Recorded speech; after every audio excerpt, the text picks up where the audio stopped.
Hola, profe, ¿cómo andás? ¿Todo bien? Buenas tardes. Buenas tardes, ¿cómo estás? ¿Me escucha bien? ¿Cómo estás, profe? Sí, te escucho perfecto. Muy bien. ¿Cómo estás? ¿Cómo venís con el repaso?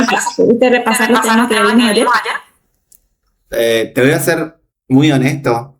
Estuve muy ocupado con el trabajo, estuve un día muy pesado en el trabajo y recién ahora me voy a poner a estudiar. Voy a tener 3 días completos para repasar a full. Eh, Buenísimo. pero bueno, nada, eso te iba a decir. Dale, no hay problema. Es para saber si te quedó alguna duda con respecto a la clase de ayer para ver eso o continuamos con los temas que faltan. No, continuamos, profe, continuamos Perfecto. para adelante. Sí. Vamos a continuar con la teoría del delito. Nos quedamos en lo que tiene que ver con eso de culpabilidad, antijuricidad, todo eso. ¿Te acordás de antijuricidad? ¿Qué temas te acordás de eso? Dame un segundo. Sí, Yo voy a tratar de compartir pantalla. listo, profe. Siguiendo con el concepto para llegar a delito, habíamos dicho que teníamos que pasar por el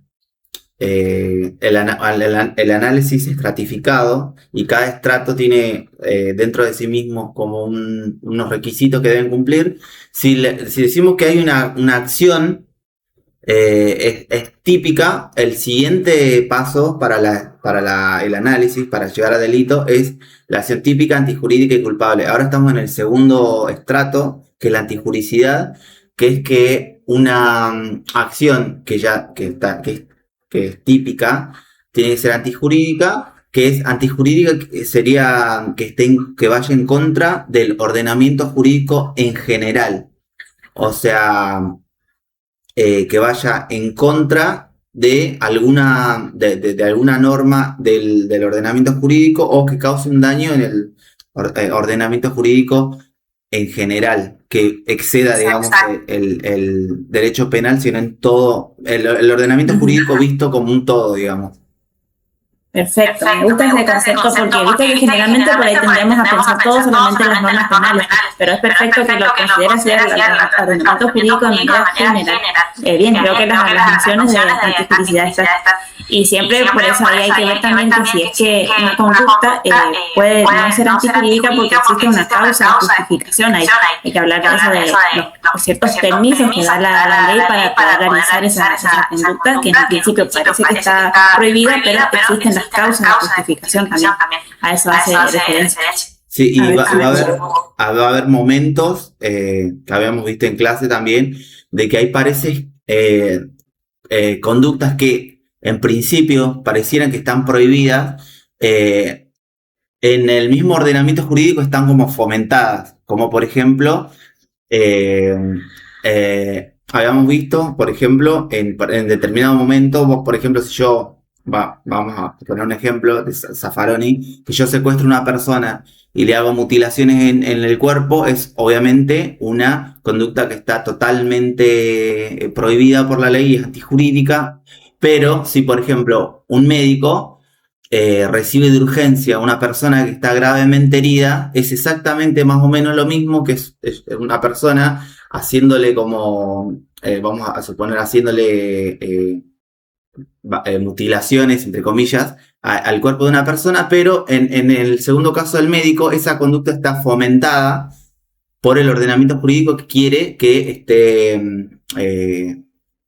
que la vida es como que más importante en este aspecto, digamos, ¿no? Son como... Acá en ese punto, todo lo que son las causas de justificación es muy importante hacer esa valoración de los bienes jurídicos protegidos por el ordenamiento penal. Ahora, ¿cómo podemos darnos cuenta de si un bien jurídico es de mayor o menor valor?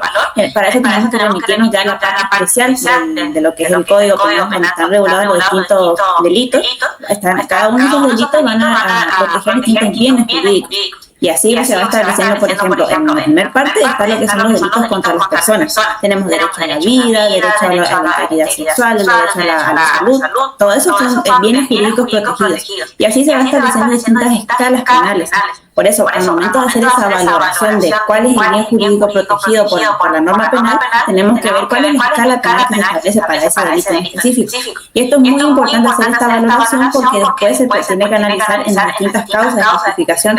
Por ejemplo, ejemplo, en lo que es estado de necesidad justificante. Ahí hay que ver hacer esa ponderación de los bienes jurídicos protegidos. Por eso también es importante ahí puntos. Acá, en cuanto a la existencia de unas causas de justificación, hay que tener en cuenta que cuando existen esas causas de justificación, ¿qué efectos genera en el análisis que estamos haciendo nosotros en los casos penales? Cuando existe esta causa de justificación, la importancia es que ese hecho deja de ser antijurídico. Es decir, ahí se va a cortar nuestro análisis de nuestra justificación que estamos haciendo. El hecho no es antijurídico y entonces el autor de ese hecho no va a ser responsable penalmente por ese hecho. Y esto es muy importante porque también esta exoneración de responsabilidad al autor también afecta a partícipes. En el caso de que haya varios intervinientes en ese hecho, también eso va a afectar a los partícipes o autores que intervengan también en ese caso. Después también vamos a ver en específico cómo es la autoría y participación, porque eso también es mucho análisis en ese punto. Pero como efecto también hay que tenerlo en cuenta eso. Sí. Es muy importante también tener en cuenta un concepto que nos dan de que lo que es el injusto penal. Este injusto penal es la conducta humana que ya pasa por los estratos de antinormatividad, hace referencia cuando ya existe una conducta típica, y también pasa por el estrato de la antijuricidad. Es decir, nosotros teníamos como base que para que haya un delito tiene que haber una conducta típica, antijurídica y culpable. A eso hace referencia esta esquemita que te dejo acá. Esos son los 4 requisitos para el delito. Ahora, con que exista conducta típica y antijurídica, ya tenemos un injusto penal.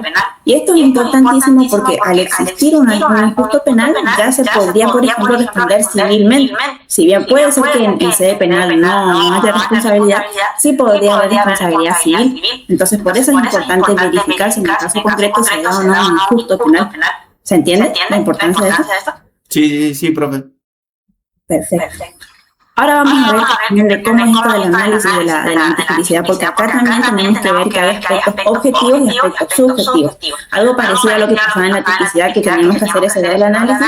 Acá también en la antijuricidad tenemos que ver si el autor se representa que efectivamente está o no en esa causa de justificación. Hay que analizar también lo que se representa al sujeto en este caso. Esta parte de lo que hace referencia al elemento subjetivo de las causas de justificación, hay que analizar que además del cumplimiento de todos los requisitos de las causas de justificación que están en específico, es necesario que el autor actúe con la conciencia de que está haciendo esa causa de justificación precisamente. A eso hace referencia al elemento subjetivo, ¿se entiende? Sí, por ejemplo, voy a hacer como un ejemplo que se me viene a la mente. Bueno, yo estoy durmiendo en mi casa y veo que de repente, a lo lejos, hay gente que ya está dentro de mi casa. Entonces, viene una persona, en mi casa está todo oscuro, pero yo sé que hay una persona, un extraño en mi casa, y sé que podrían ser delincuentes porque puedo verlo a lo lejos. Entonces yo agarro un palo y voy de atrás y los recago a palazos. O sea, hacer eso está mal, en un contexto normal está mal, pero está amparado por el derecho a una causa de justificación que una persona, evidentemente, es una persona que yo no conozco, ni un vecino, nada. Yo no sé lo que me va a hacer porque no estoy en la cabeza de la otra persona. Yo estoy amparado por el derecho que me dice, están violando mi domicilio y no se parece que me van a robar. Entonces mi vida, estoy por defender mi vida, que es como un bien jurídico más importante. Yo causo un daño que está tipificado, que es por el derecho penal, que es causar daño a otro. O sea, estoy como que hay una justificación por el daño que yo estoy haciendo. Entonces, ahí habría atipicidad. Es una conducta atípica, ¿o no? No. No, es una conducta atípica, pero está justificada, entonces se corta el análisis. Exacto. La conducta típica está porque los elementos de la tipicidad es acá el problema está en la antitipicidad. Exacto. Entonces, la conducta está justificada. Ahí recién hablamos ese concepto de justificado. Ahora vamos a ver cuáles son esas causas de justificación. Estos están regulados todos en el Código Penal, en el artículo 34. Si tenés a mano tu código, vamos a ir leyendo los distintos incisos para ver a qué nos hace referencia cada una de las causas de justificación. Como concepto de qué son esas causas de justificación, son permisos que el ordenamiento jurídico le establece a esa persona para que poder realizar conductas que en un primer momento pueden estar prohibidas esas conductas, pero por eso son permisos para actuar y realizar esas conductas prohibidas, porque existe esta causa de justificación, básicamente. A eso hace referencia. El artículo 34 del Código Penal, si quieres leer el inciso, vamos a empezar de lo que tiene que ver con eso, porque la primera parte hace referencia a lo que ya veíamos en la parte de conducta. Claro. Primero, el que hay que analizar es el artículo 34, inciso tercero, desde ahí empiezan las causas de justificación. Artículo 34, no son punibles. Inciso 3, el que causara un mal por evitar otro mayor, inminente al que ha sido extraño. Esa es una de las causas de justificación. Básicamente las causas de justificación que están reguladas son el cumplimiento de un deber, el legítimo ejercicio de un derecho, autoridad o cargo, el estado de necesidad justificante, que es ese que vos leíste, legítima defensa y consentimiento de la víctima. Esas son las distintas causas de justificación. Vamos a ver a qué hace referencia cada uno, porque cada uno tiene sus propios requisitos. Generalmente en los casos hacen referencia a estado de necesidad justificante y legítima defensa, son los más comunes que suelen dar. Así que vamos a hablar primero de legítima defensa. Tiene varias regulaciones. Está en el artículo 34, inciso 6 e inciso 7. Ahí están distintos tipos de legítima defensa que se puede dar. Primero, en el artículo 34, inciso 6, da lo que es legítima defensa propia, es decir, cuando uno defiende sus propios bienes. Después, en el artículo 34, inciso 7, está legítima defensa de terceros, cuando uno defiende ya bienes que pertenecen a otra persona.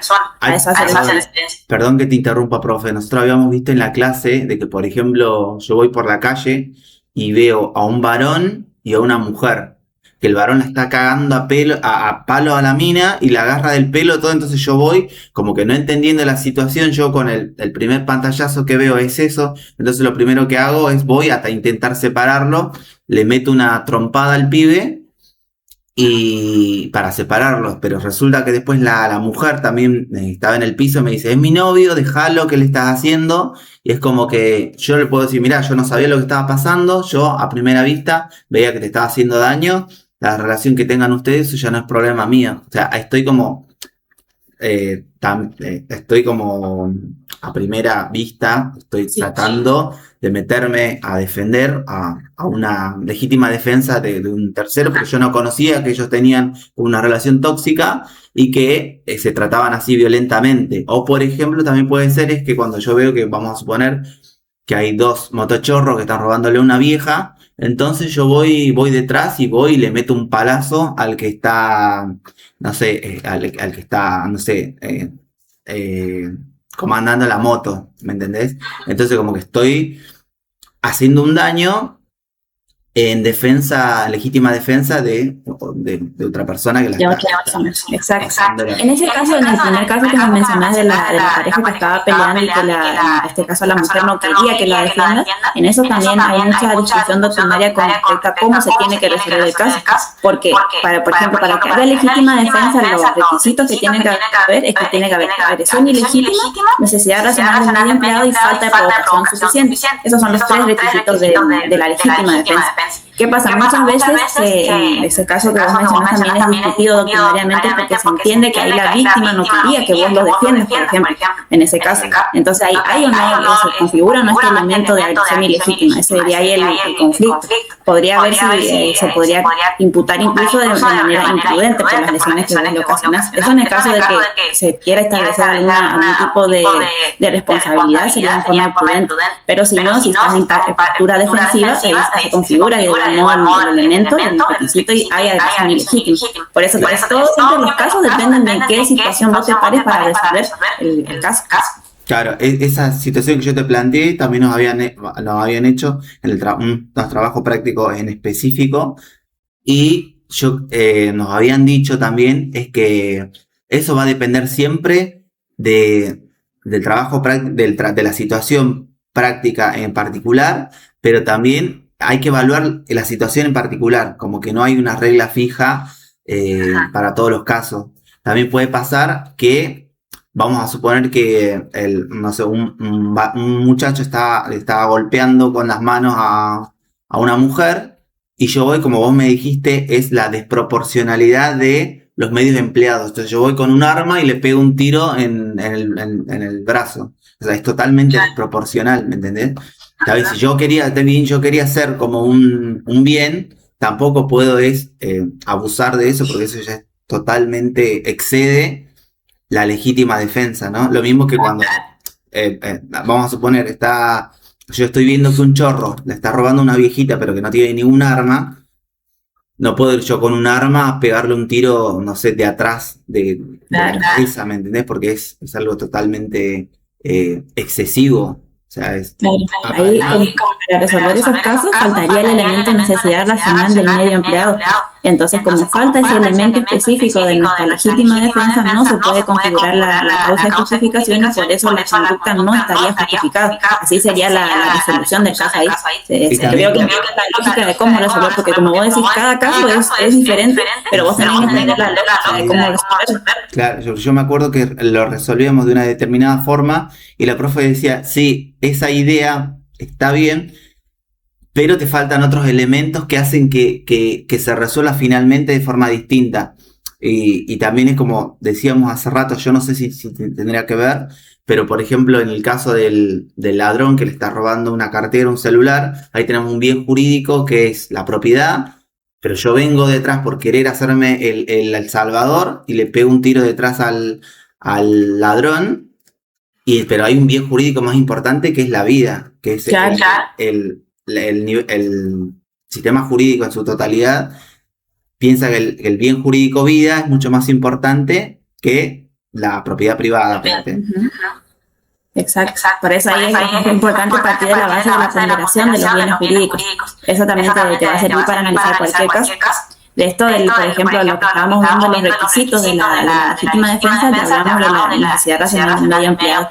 Ahora, esto de la agresión ilegítima, esto también es muy importante verlo de que la agresión que se configura en el caso concreto tiene que ser actual o inminente. Es decir, tiene que ser algo que tiene que ser, está por ocurrir ya, no es que puede ser algo del futuro, algo que esté pensando, creyendo que va a ser, tiene que ser sí o sí algo que se está por dar de manera inminente. Ahí se tiene solamente de ese modo se puede configurar el requisito. No puede ser que algo que piensa, que le dice que yo te voy a matar mañana, le dice una persona, ahí ya se podría evitar esa situación, por ejemplo, realizando la denuncia correspondiente en la policía. Es algo que tiene que ser ya y no te da forma de repeler esa agresión de otra manera. A eso hace referencia a la agresión ilegítima como requisito. Claro. Y también esto del requisito puede ser por algo físico o también mediante un peligro real que tiene que existir en ese caso. En eso es lo que tiene que ver con la agresión ilegítima, la necesidad racional del medio empleado. Para esto también es muy importante tener en cuenta que siempre se tiene que utilizar el medio que sea menos lesivo para repeler o impedir esa agresión. Y en esos casos no es que se exige sí o sí una igualdad de armas, sino que solamente que el medio que se utilice sea razonable y proporcional en esos casos. Y el otro requisito es la falta de provocación suficiente. Esto quiere decir que la víctima, es decir, la que va a realizar esa acción a través de la legítima defensa, que no tiene que haber provocado de forma relevante esa agresión, porque si no tampoco se configura el requisito, el elemento para que se dé la causa de justificación, no tiene que haber provocado. ¿Se entienden los distintos requisitos? Sí, a mí el que más me viene como relevante a la cabeza es uno que habíamos visto en clase, que vos lo acabas de decir recién, es que la agresión tiene que ser actual. ¿A qué me refiero? A que vamos a suponer que me acaban de robar, vamos a suponer que, yo estoy en la calle y vienen entre dos y nada, me golpean y me sacan el teléfono. Sería actual si yo agarro, no sé, veo en el piso un ladrillo y con un ladrillo, no sé, le rompo el ojo. Está pasando en ese mismo momento y es actual, es lo único que pude hacer en ese momento. Distinto sería el caso de que, entre dos, uno me golpea y el otro me roba y salen corriendo, entonces yo voy, agarro la moto o el auto que estaba estacionado y los persigo 15 cuadras. Durante esas 15 cuadras ya pasó el tiempo, capaz que puede entrar un poco más en razón, en tranquilidad.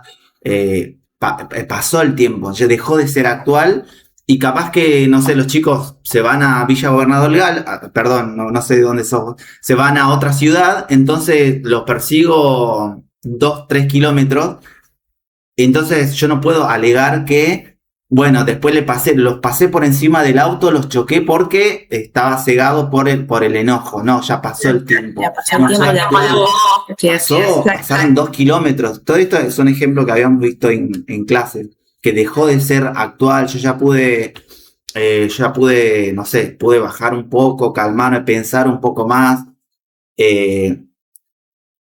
O por ejemplo, al otro día, me robaron y yo más o menos me dieron un dato de que fue en otra ciudad. Entonces, bueno, pasa la noche y yo a la mañana siguiente voy con mi auto, voy y los cago a trompadas para que me devuelvan el teléfono que me robaron. Dejó de ser actual y estoy haciendo yo otro delito, digamos. La causa justificante ya no funciona.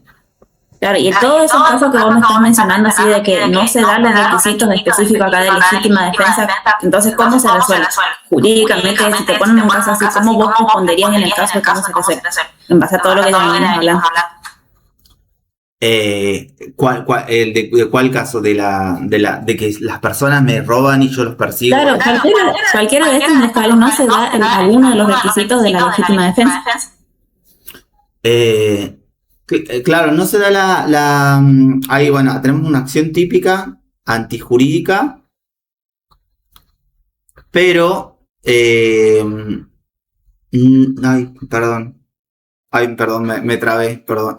Claro. Yo por eso te digo cómo te percibo. Yo veo que tenés muchísimos ejemplos, tenés muchísima información, pero quiero que resuelvas jurídicamente, porque eso es lo que necesitas en el examen, ¿entendés? Exactamente.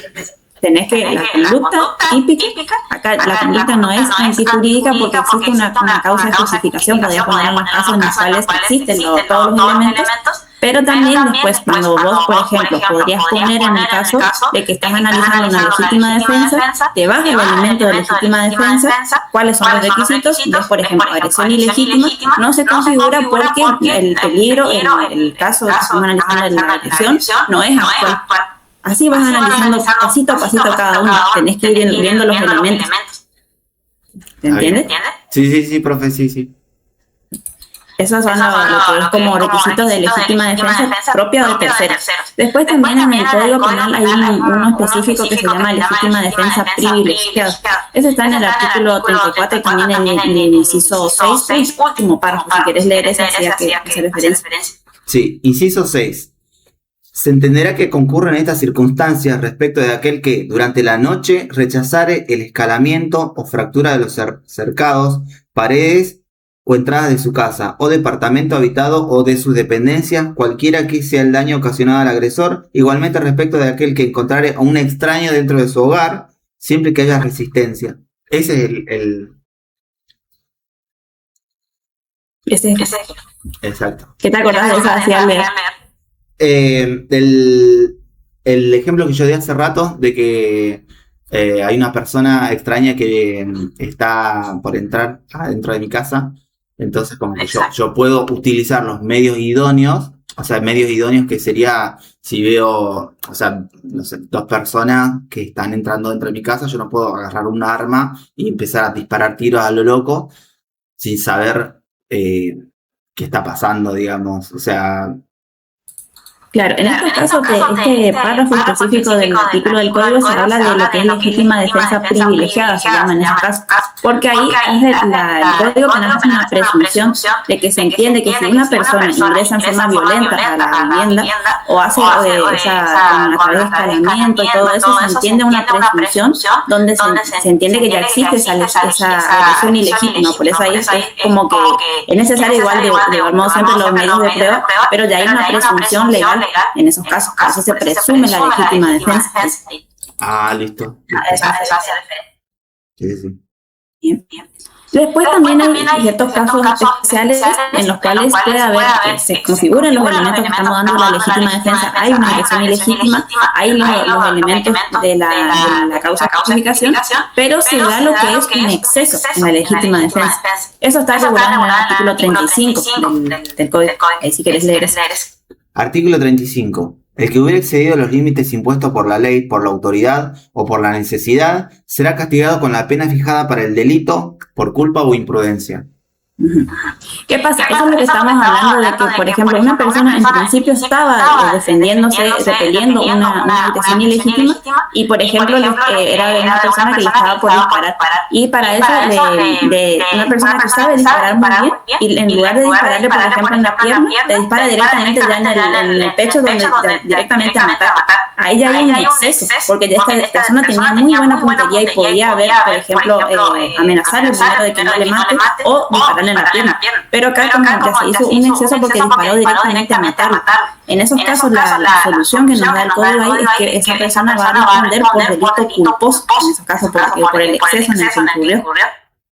Listo. ¿Se entiende? Sí, sería el caso que yo dije hace rato, de que, por ejemplo, me vienen a asaltar, me muestran un cuchillo y me están correteando y yo soy portador de un arma y nada, le meto un tiro en la pierna, que hasta ahí yo creo que se podía debatir si es el único medio que yo tenía para repelerlo, pero le meto 2 tiros más, cuando ya con el primer tiro ya la persona se había reducido, ¿me entendés? Entonces esos 2 tiros que estaban de más ya dejan de ser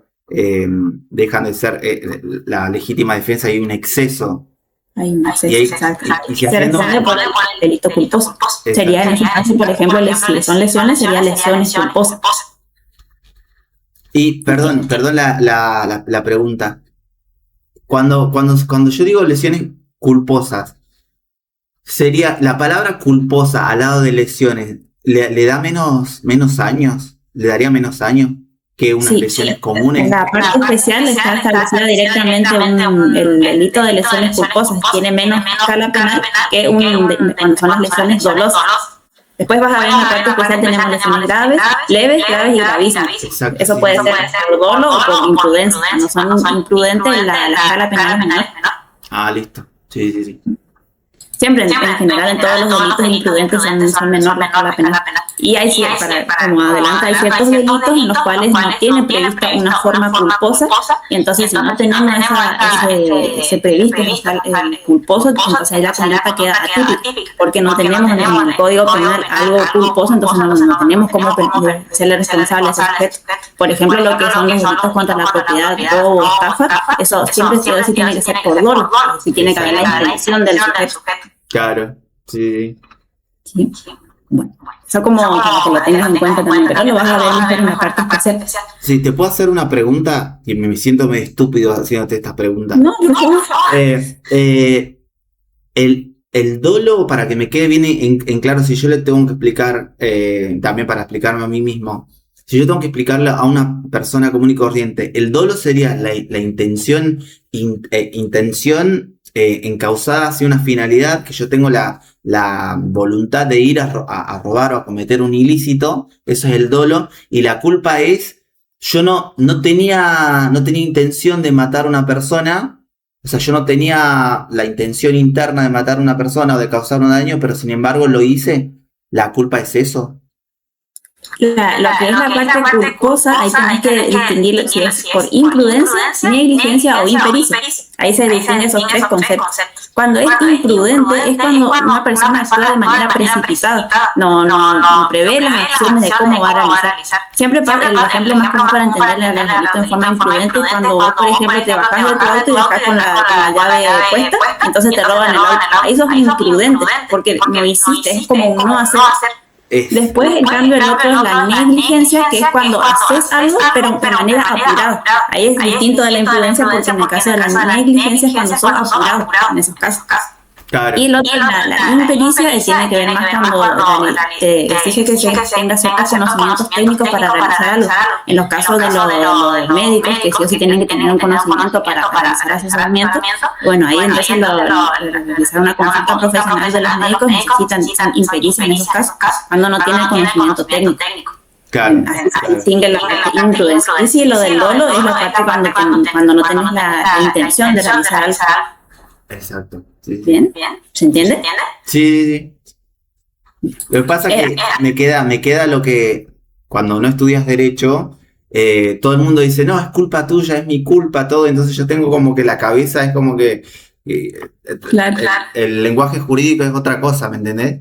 Es como que, por eso te decía que cuando soluciones los casos, siempre anda por la parte jurídica, porque todos tienen, cuando vemos los casos en las noticias, por ejemplo, tenemos la opinión de los verduleros, de los carniceros, pero nosotros tenemos que analizar los casos jurídicamente, y para eso está la teoría del delito y entender cómo se hace, porque por ahí vos le explicas a una persona, no, porque no hubo agresión ilegítima, no te va a entender nada, pero vos tenés que explicar de esa manera que no se configura la legítima defensa porque no hubo agresión ilegítima, por ejemplo. En esos casos, pues tenés que analizarlo así. Sí. Bueno, esa es legítima defensa, ¿hasta ahí te quedó claro? Sí, profe. Bueno, ahora vamos a ver la otra causa de justificación, que es el estado de necesidad justificante. Ese está en el artículo 34, inciso tercero, que ya lo leí. Acá, primero, antes de entrar de lleno a lo que es el estado de necesidad justificante, hay que marcar una diferencia muy importante con lo que es el estado de necesidad exculpante, que son parecidos pero son diferentes porque se analizan en partes diferentes. Por ejemplo, vos así al escuchar los dos, ¿qué te acordás? ¿O cuáles son las diferencias entre estado de necesidad justificante y exculpante?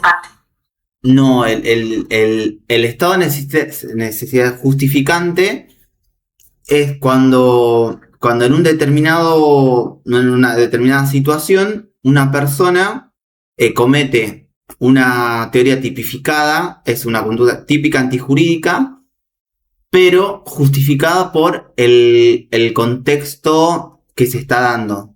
Voy a poner un ejemplo. Por ejemplo, perdón, el ejemplo que se me ocurre es el siguiente. Una mujer que es víctima de abuso de un familiar que, no sé, la abusa todos los días o todos los viernes, vamos a suponer. Entonces planifica que este viernes, cuando va a ser víctima de este abuso, planifica matarlo. Y como ya viene siendo abusada hace un montón de tiempo, de años, llega este viernes, el tipo la intenta abusar, entonces la mina, no sé, le pone veneno en el mate y lo mata. Eso, no sé, se me viene a la cabeza eso. La proporcionalidad, estoy viendo los requisitos. No, perdón, lo habíamos visto en clase, perdón.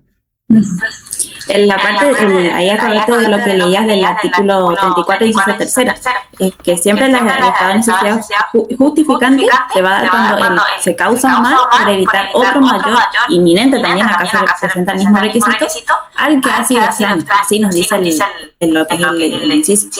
Acá hay que tener en cuenta que el estado de necesidad justificante básicamente es un elemento, una causa de justificación, y como tal se analiza dentro de la antijuricidad. En cambio, el estado de necesidad exculpante es un supuesto que se analiza ya en la culpabilidad, porque acá analizamos otro tipo de cuestión. En estos casos, en el estado de necesidad exculpante, la acción es antijurídica, pero se excluye la culpabilidad. Yo quiero que empecemos a analizar primero las diferencias, después vamos a ver los requisitos de cada uno, pero quiero que te quede claro eso, que el estado de necesidad justificante estamos en la antijuricidad, el estado de necesidad exculpante estamos en la culpabilidad. Es en el próximo estrato, en el próximo análisis, en este estrato que estamos en la conducta típica antijurídica, vemos el estado de necesidad justificante, y en el próximo estrato, si sigue resistiendo el análisis, en el próximo vamos a ver acción típica antijurídica culpable. Uno de los requisitos dentro de la culpabilidad sería el estado de necesidad exculpante. Vamos a verlo, digamos, a eso. Claro. Después lo vamos a ver lo de los requisitos del estado de necesidad exculpante. Es un elemento que va a eliminar la culpabilidad. Listo. Bueno, eso como para introducción.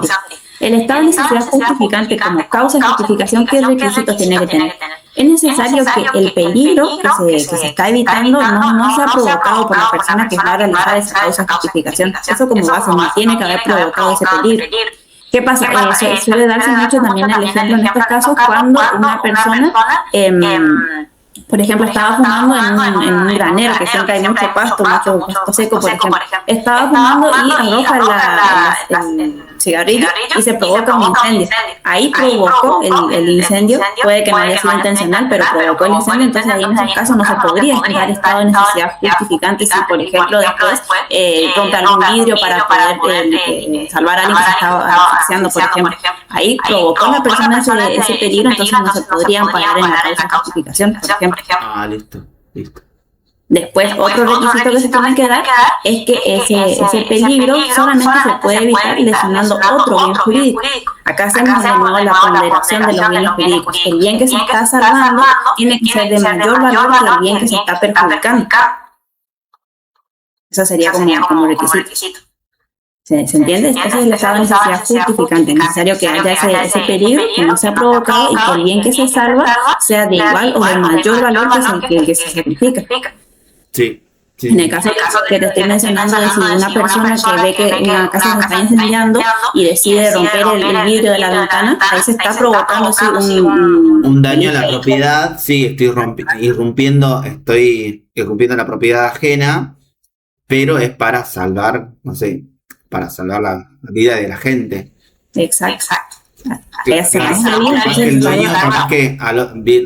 que el dueño se salva y vienen los bomberos, salvan la casa, y el dueño se enoja conmigo y me dice, te voy a denunciar porque le rompiste una puerta que valía, muchos millones. Pero, entonces el derecho me va a decir, no, pero, vos si querés hacerle una demanda civil, pero penalmente no podemos hacer nada porque está amparado por una causa de justificación que es peligros que solo puede evitarse lesionando otro bien jurídico para salvar un bien jurídico más importante. Claro, ahí la conducta de esa persona está justificada por el estado de necesidad justificante. Exacto, estado de necesidad. Bien. Después vamos a ver este caso que te decía de dónde hay que analizar cada uno de los supuestos de la estado de necesidad justificante y exculpante. Vamos a seguir con otra causa de justificación que es la obediencia de vida. Este da en el artículo 34, inciso 5. Explorar en virtud de obediencia de vida, el inciso. Acá para que se dé esta causa de justificación es necesario que una persona puede realizar así una conducta que está prohibida, pero lo que pasa es que acá actúa cumpliendo órdenes de un superior. Para que se dé esta causa de justificación es necesario que esa orden sea legítima. Es decir, no se le puede no puede estar respondiendo una orden que esté dando torturas, por ejemplo, porque eso no está amparado en las torturas, desapariciones forzadas, no, eso ya es un delito. Entonces, tiene que ser una orden legítima. Se da en los casos de que, por ejemplo, cuando un policía está con una orden de detención de una persona, si tiene esa orden de detención que es de un juez competente y que está cumpliendo todos los procedimientos, ahí esa orden es legítima y la persona que está por ser arrestada no puede decirle que no puede negarse, porque en esos casos el policía está cumpliendo una orden legítima. Exactamente. El superior que da esa orden también tiene que ser competente, tiene que existir esa apariencia de legalidad y tiene que ser una obediencia necesaria todo dentro de esa función. Esos son todos los requisitos de la obediencia de vida. Y también puede ser que no haya como un exceso en esa obediencia de vida. Por ejemplo, viene un policía a allanar mi casa, tiene una orden del juez y yo le digo, váyanse de mi casa, y viene el policía y me recaga a golpes. ¿No habría como un exceso también? Claro, ahí habría... Debe ser que es mi deber como ciudadano, ante una orden de un juez, de un policía, dejar que revisen toda mi casa. De última, si yo quiero ir con un cuchillo a agarrarlo al policía, él ya se está defendiendo. Ahí sería otra historia. Pero él como que, si yo le digo, mira, no pueden entrar a mi casa, él no me puede recagar a piña. Capaz que estoy entrando en otro ámbito, sí. Siempre que la orden del juez, como base, la orden del juez tiene que ser competente del juez que da la orden, el juez de garantías en ese caso, y también hay que ver la orden de ordenamiento. Si cumple con todos los requisitos, entonces se tiene que permitir el acceso. Si después la persona que es dueña del inmueble después se niega y el policía reacciona y le da golpes por eso, ya estaríamos ya fuera dentro de esta justificación, no se admite eso. Claro, listo. Esa es la parte de obediencia debida. Después, otra causa de justificación que se puede dar es también el consentimiento del ofendido. Es decir, cuando la propia víctima ya da el consentimiento para esa acción. Esto va a estar como causa de justificación solamente cuando el bien jurídico, del cual está dando su consentimiento esa persona, es disponible. Acá hace referencia al bien jurídico disponible cuando la persona puede justamente poder vender eso, o sea, hacer ciertos tipos de actos con respecto a ese bien jurídico, lo que tiene que ver con un inmueble, las cosas que tienen ese contenido patrimonial, básicamente, eso hace referencia a bienes jurídicos disponibles. No sería el caso de lo que es la vida. Una persona no puede vender su vida, por ejemplo. Claro. Es decir, para que se dé el consentimiento sí o sí tiene que ser un bien jurídico que sea disponible y el consentimiento tiene que ser de manera válida, expresa, informada y libre. En los casos que también el consentimiento no va a ser válido cuando una persona, por ejemplo, es incapaz, en esos casos no puede dar un consentimiento válido, no sería procedente el consentimiento. Se da mucho acá en los casos de el ejemplo más conocido de que se entienda son de las intervenciones quirúrgicas, intervenciones médicas que realizan.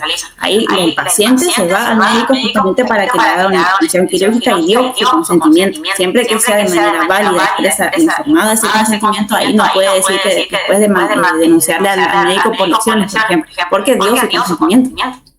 Listo. Ahí sería, por ejemplo, en el caso de los menores, en todo esto no es válido, digamos. Si un menor viene con un consentimiento expreso, válido y todo eso, o sea, no es en el caso de los menores, hay que analizar la edad, porque hasta los 13 años los menores son considerados totalmente incapaces también. Después a partir de los 16 años ya los menores pueden hacer actos de decidir por ejemplo con respecto a su salud. Pueden también ponerse algún tipo de tatuaje, o siempre que no sea algo que perjudica su salud, pueden hacerlo.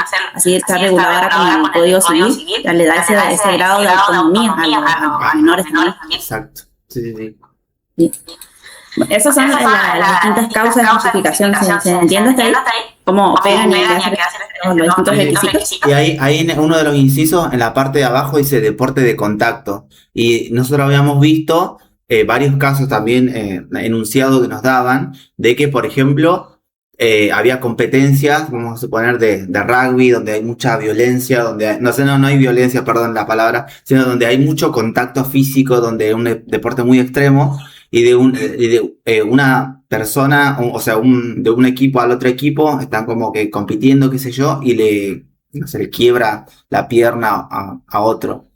En este caso, en el contexto deportivo, hay una causa de justificación que es la de que el derecho se fomenta. Hay una actividad que está fomentando que es la deportiva en un consentimiento dado por las dos personas. Digamos, puede ocurrir. O sea, que yo lesione o que me lesionen a mí también en este deporte.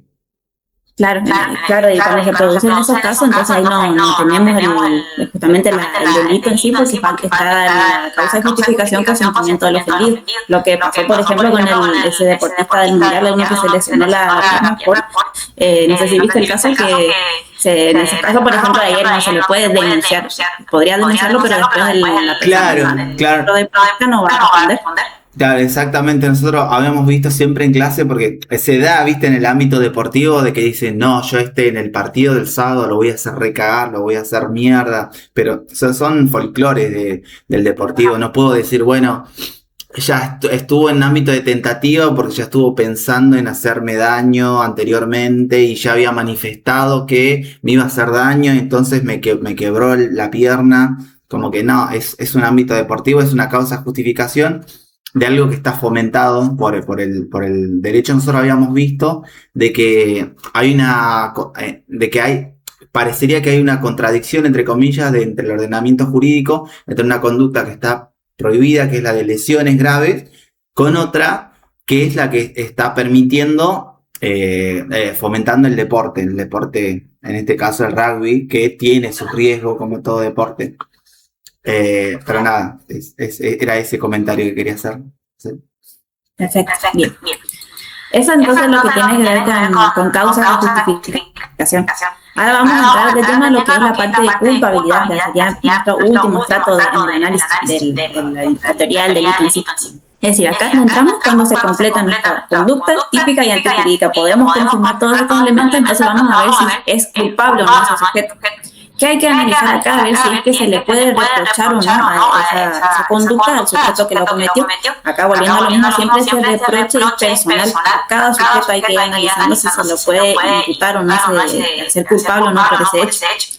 ¿Qué elementos tenemos que analizar acá para ver si la persona es o no culpable? Básicamente 3 elementos. Hay que analizar la imputabilidad, si tenía o no conocimiento de la antijuricidad y si se le podía o no exigir otra conducta conforme a derecho. Esos son nuestros 3 elementos dentro de la culpabilidad. Si hacemos como un cuadrito, siempre en cada aspecto vamos a ir viendo los distintos elementos que tenemos que analizar. Específicamente acá, en lo que tiene que ver con imputabilidad, hay que analizar si el sujeto tenía la capacidad de comprender esa criminalidad del acto y si podía dirigir o no sus acciones. A eso hace referencia. Si falta cualquiera de estos 3 elementos, no va a haber culpabilidad. No vamos a poder imputar ese delito al sujeto que lo cometió. Vamos a ver qué es imputabilidad en este caso. Tenemos que ver si nuestro sujeto que estamos analizando su conducta, si este podía motivar su conducta conforme a las normas. Acá tenemos que ver si este sujeto comprendía la licitud del acto y si tenía la capacidad de dirigir su propia conducta. Esto es muy similar a lo que establece en el artículo 34, inciso 1, que ya veíamos en la parte de conducta. Hay que ver si ese sujeto podía comprender la criminalidad del acto y dirigir sus acciones. Eso ya lo leímos un poco en la parte de la que es conducta, no sé si te acordás. Sí. Habíamos visto, me acuerdo yo de ayer, de la parte subjetiva del sujeto, de la persona que está cometiendo el acto. Y también yo lo que me acuerdo de clase, que teníamos que ver con respecto a sobre todo a las personas que tienen algún tema de retraso madurativo, de acuerdo al grado intelectual de cada persona, o de acuerdo a la educación también que haya recibido, o en el contexto de donde se mueve esa persona, en el contexto, no sé, vamos a suponer, habíamos analizado un montón de casos, perdón, estoy adelantándome mucho, pero habíamos visto un caso particular de un pueblito chiquito del norte, vamos a suponer, muy alejado de la ciudad, muy alejado de todas las que llamaríamos comodidad de la ciudad, donde una chica, vamos a suponer una de 14 años creo, que estaba conviviendo en pareja y había tenido un hijo con un varón de, vamos a suponer, 25 años, ¿no? En ese contexto de ellos, donde era un pueblo recontra pobre, este varón era aceptado por la familia de la mujer y en ese contexto de ellos se acostumbraba a eso. Entonces, como que habíamos visto en un caso, estoy adelantándome a varias cosas, una persona de acción social había visto esa situación, le había parecido como que había visto un abuso por parte de este tipo de 25 años, pero incluso el juez al final había dicho que no. ¿Por qué? Porque, por ejemplo, la chica estaba enamorada de este chico, era aceptado por la familia, este chico era trabajador y por ejemplo, había tenido un hijo de este chico, esta chica de 14 años, lo iba a visitar al penal, a la cárcel, todo. Había como un contexto. Perdón, me reconfundí, perdón. No, está bien. Iba a llegar a un punto y se me fue. Está bien, porque tiene que ver con los menores de edad también. En ese caso hay que ver si pueden comprender o no la licitud de los actos que están realizando. Acá hay que tener en cuenta que cuando ya tienen 14 años de edad ya tienen bastante autonomía, entonces ya pueden comprender ciertos actos que realizan. ¿Qué pasa? El distinto sería el caso de si tienen 5 o 7 años, a ellos muchísimo menor, entonces ahí no pueden comprender sus propios actos ni dirigir sus propias conductas. A eso hace referencia para ver las causas de inimputabilidad. En ese caso, lo que hay que ver específicamente acá en el elemento es ver si se puede o no imputar a ese sujeto por el hecho que comete. Tenemos que analizar siempre si tiene un delito, porque si vos en el caso que estás dando no se configura ningún tipo de delito, bueno, pues ahí no podría ser procedente el análisis en esos casos. Claro, puede ser que también hay que fijarse el contexto de la persona. A lo que yo me iba era que algunos autores hablan, Zaffaroni habla de que no se puede juzgar, por ejemplo, a algo, la educación, vamos a suponer, la educación que recibió una persona toda la vida, una persona que siempre fue pobre o marginada o que vivió en la calle, como que no puede ser juzgada de la misma forma que una persona que capaz que tuvo educación, accedió a más comodidades, que tuvo a sus padres, o capaz que no, una persona que tuvo en un contexto de pobreza, que sí es súper marginal, a eso, digamos, a eso yo me refería, que el juez va a tener que analizar el caso en particular. Es que eso se tiene mucho en cuenta actualmente con lo que tiene que ver con los delitos de narcotráfico, porque muchas veces son personas pobres los que realizan esos tipos, lo que se denominan las mulas, cuando realizan esos tipos de actos. Entonces hay que ver si también por las condiciones en las que vive, teniendo en cuenta eso, si podía o no comprender la ilicitud del acto, o si podía realizar o no otra conducta en esos casos. Sí, puede ser que se lo haga responsable penalmente, pero después ya en lo que tiene que ver con la punibilidad, la pena que se le va a poner en el caso concreto podría verse reducida por esa situación. Pero en cuanto a teoría del delito, sí, la conducta es típica, antijurídica y culpable. Después vamos a ver la pena que se le va a poner en el caso concreto. Claro, exactamente, sí, ya. Bien.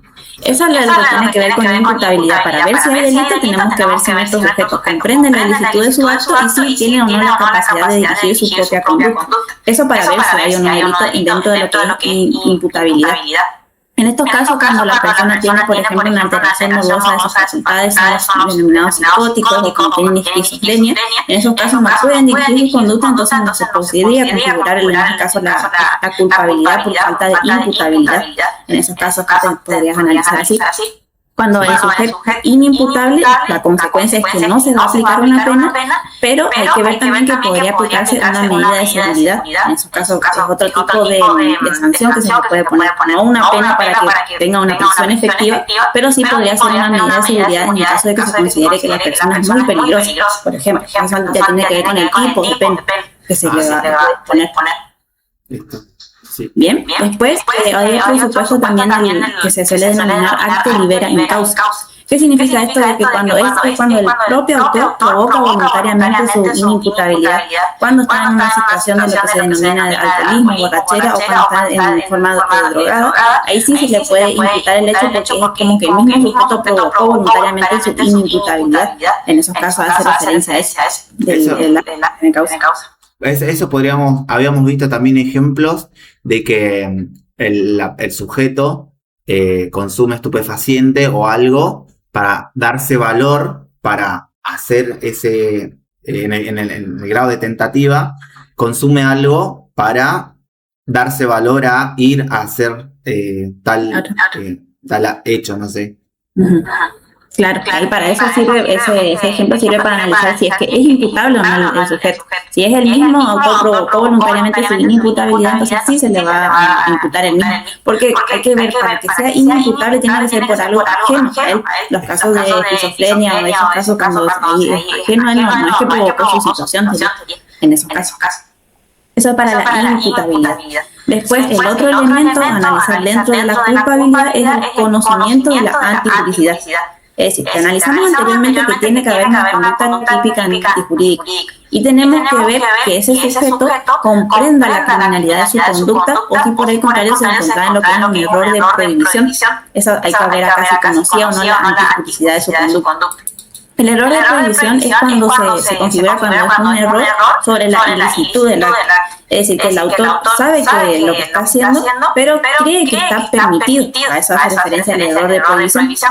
Y el ejemplo más común que se suele dar acá para entenderlo es el caso del extranjero que en su país era una conducta que estaba permitida, pero acá en nuestro país está prohibido. Entonces él creía que estaba permitido también acá en nuestro país y entonces realiza la conducta creyendo que estaba permitido. Ahí está dentro de un error de prohibición y como no en esos casos no tenía conocimiento de la antijuricidad, no puede ser culpable. ¿Se entiende cómo es la cadena de análisis? Sí. Me hace acordar, perdón a lo que te diga, me hace acordar en el estrato que habíamos visto de la acción típica, habíamos visto también un error que era el error de tipo, y ahora típica, antijurídica, culpable. Acá en el estrato de la culpabilidad tenemos otro error, que es el error de prohibición, que yo también me confundía, digo, porque hay un error en un lado, error en otro lado. Ahora me sirve mucho para tratar de entender el aspecto global de todo el análisis. El error de prohibición, sí. El error de prohibición es el error sobre la ilicitud del acto. A eso hace referencia. Cree que está permitido, pero en realidad no lo está. Ese es hay que ver también, como habíamos visto en la parte del error de tipo que puede ser vencible o invencible, acá también el error de prohibición puede ser vencible o invencible. Hay que ver si esta persona podía o no salir de su error. En el caso que estábamos hablando del extranjero, podría averiguar a ver si esa conducta que estaba por realizar estaba o no permitida. Hay que ver en esos casos si es que se trata de un error invencible. En esos casos no se podía evitar el error de ninguna manera. Ahí se excluye totalmente lo que es la culpabilidad. En cambio, si se trata de un error vencible, es decir, que podía evitar el error, podía averiguar de alguna manera, entrar en internet, que todos tenemos acceso a internet, podía averiguar que esa conducta estaba o no prohibida, entonces en esos casos no es que se excluye la culpabilidad, sino que se va a atenuar la pena. En esos casos el error que es en prohibición vencible. Ahí hacemos la comparación con lo que veíamos en el error de tipo. Acuérdate, el error de tipo cuando era vencible o invencible. ¿Cuál era el efecto del error de tipo vencible? Error de tipo vencible. En el error de tipo vencible, si el sujeto haciendo una averiguación más o menos prudente, si podríamos decirlo.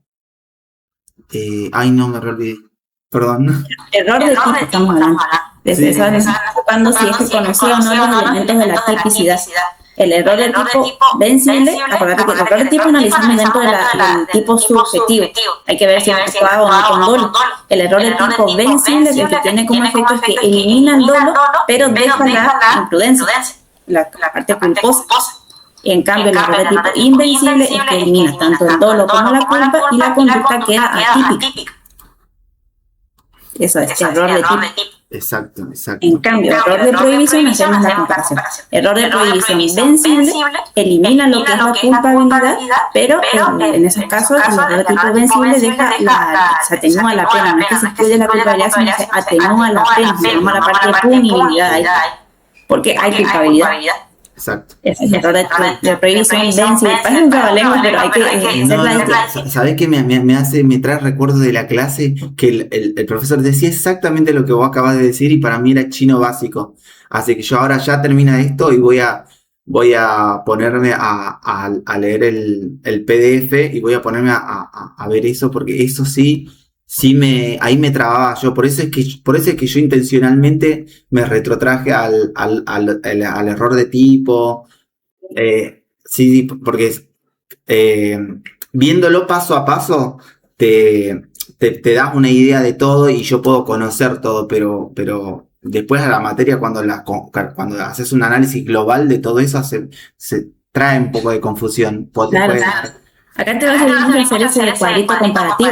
Por ejemplo, el error de tipo analizamos en la tipicidad, error de prohibición en la culpabilidad. Y ahí hacemos la distinción de en qué se puede subdividir cada uno.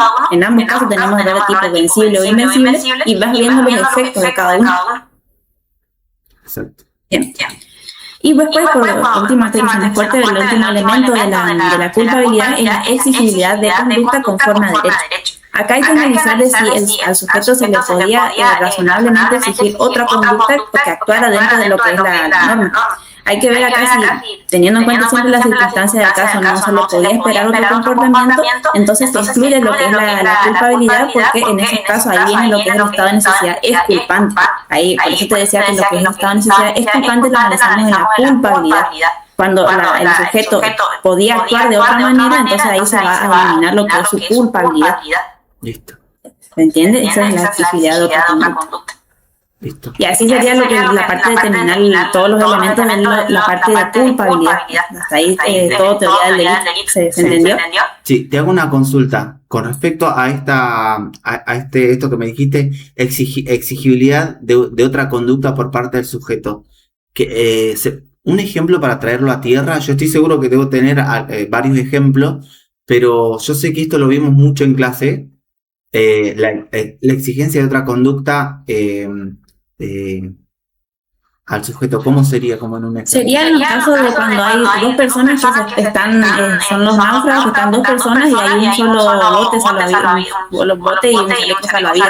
¿Quién va a tener ahí la salvación? Cuando si es que no hay otra forma de resolver la situación y uno se tiene que agarrar el bote salvavidas y todo lo que es el chaleco para salvar su vida, si bien se está afectando la vida de otra persona, pero en ese caso ahí estaría la clave de necesidad es culpante porque no había otra situación para eso. Exactamente, sí, ahí entendí perfectamente. Bueno, muchas gracias por las clases. Cuando después por WhatsApp, pasame los horarios para ver. Mi idea sería tomar clases el miércoles, el jueves y el viernes. Si se puede ahora, si hay disponibles ahora en este mismo horario. Sí, tenemos disponible este mismo horario todas las semanas, así que ahí vos podés elegir los días que quieras. Dale, te agradezco mucho y voy a ponerme las pilas para tratar de que sea más interactivo. Así que te agradezco, muchísimas gracias. Dale.